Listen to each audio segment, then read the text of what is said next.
Most people are afraid of being manipulative on a discovery call. The word manipulate actually brings up fears of being salesy and pushy and aggressive. And I can totally understand why you would want to avoid all those things. But you also need to know how to fully show up for the prospective client that you're in a conversation with, so that you can help them make a decision. So why am I suggesting that you be manipulative? Well, first of all, I'm suggesting you manipulate the conversation, not the person. Second, we need to know what manipulate actually means so that we can understand why it's so important to the conversation. The dictionary definition of manipulate is to handle or control in a skillful manner. So handling and controlling the conversation in a skillful manner is exactly what I want you to do. I'm an Exactly What to Say certified guide who teaches my clients and teaches you exactly what to say so that you're getting more of the outcomes you want in your conversation. And in order to be able to do that, you essentially are learning a skill set that allows you to control a conversation. It's a beautiful thing because you can help guide somebody towards making a decision that they really want to make, and they get to make the decision that's best for them. If they buy your package, you've helped them gain access to a solution to their pain.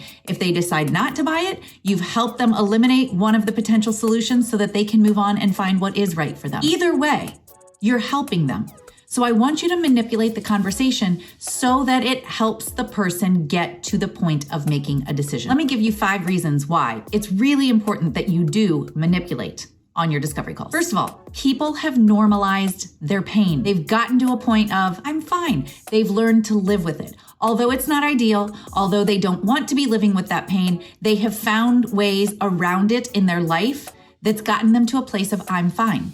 Well, people buy with emotion. So in order for you to get them to a place of recognizing that they are not fine, that they actually do need to do something about this sooner than later, then you've got to bring up emotion in them. That means you've got to have really good questions to ask so that you're peeling back the layers of what's actually going on, the need behind the need, what's really happening there that is driving them to this place of wanting to look for solutions.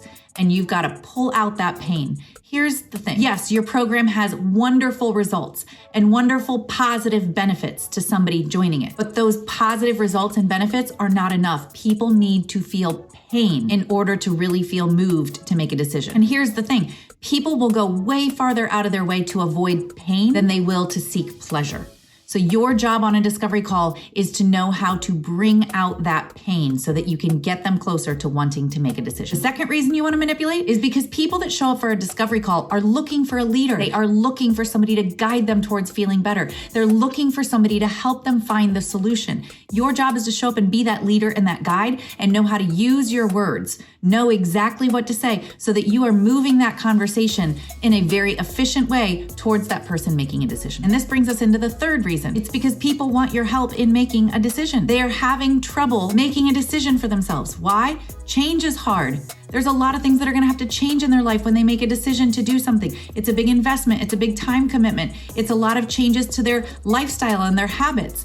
And ultimately, it's scary to make that decision. They want help in making that decision. And they want that help from somebody that they trust, that they feel comfortable with, that they feel is a credible expert that they are looking to for advice and support. So your job is to show up on your discovery calls with a skill set, good questions to ask, the magic phrases you need to use so that you are able to help guide that conversation to a place of the person making a decision. The fourth reason that I want you to learn how to manipulate a conversation is because selling is serving. And when you get into a conversation with somebody who's interested in what you offer and in how it can help them, if you let them off the hook too easily, if you aren't willing to ask them some of the tough questions, if you aren't willing to take them there and challenge them a little bit, and first of all, what kind of coach are you trying to be for them anyways if you don't know how to challenge them? Second of all, you can't let them off the hook that easily. The same way that you're not going to do once they're inside your coaching container. You're going to challenge them. You're going to push them because you want to help them create results. And you know that accountability is something that's really important to the coaching container. Well, right now on a discovery call, you have an opportunity to hold them accountable. And when you know how to do this skillfully and you've developed the words and the phrases and the conversational skill set to influence somebody's decision, then you're not just guiding them to a decision, you're helping guide them to the outcome that's best for everybody. And the last reason I want you to manipulate on your discovery calls is the person in control of the conversation is the person asking the questions. So I want you to have really good questions to ask so that you are helping uncover context and information that's going to need to be heard by that person and by you in order to make the decision that is best. And ultimately, when you know how to ask good questions that bring up emotion, then you're getting somebody closer to making that decision. And by the way, if you want some really great questions to ask on your discovery call, make sure you download my discovery call template. It takes you through the 9 steps to follow on a discovery call.